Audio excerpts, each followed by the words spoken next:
Halo Kama. Hari ni teman nak bagi rating untuk cerita Kafir Gerbang Sukma.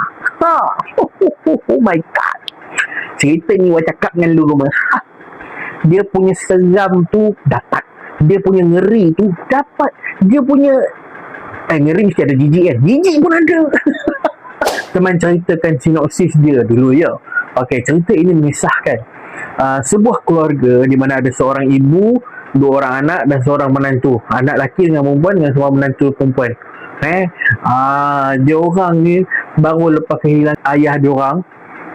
Meninggalnya ayah dia orang. Mak dia ni masih mengamalkan ilmu-ilmu untuk meninding diri, dinding rumah.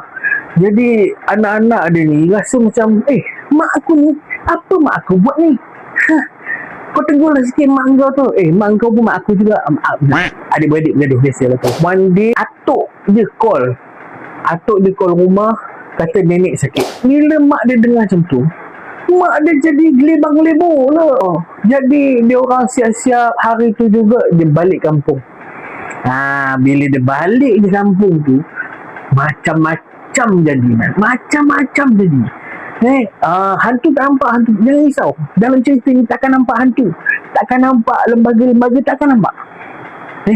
Tapi seram dia terdapat. Seram dia bukan seram yang terehat asal cerita.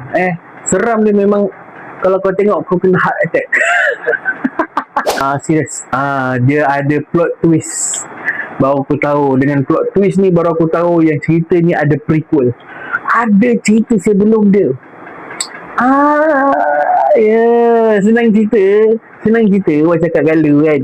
Yang baik itu jahat, yang jahat itu baik. Kau pegang lah ni. Sebelum kau tengok cerita ni, kau pegang ni. Yang baik itu jahat, yang jahat itu baik.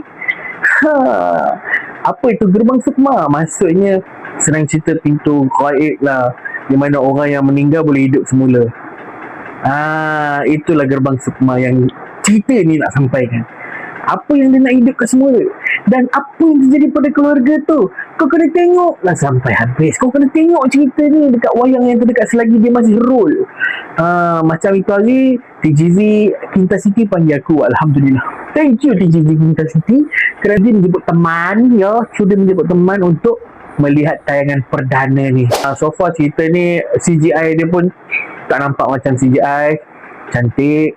Story dia pun korang boleh faham daripada mula sampai habis. Korang boleh faham plot twist dia, kau takkan sangka, kecuali kalau kau dah tengok yang pertama punya lah. Cinematographic dia memang kena lah.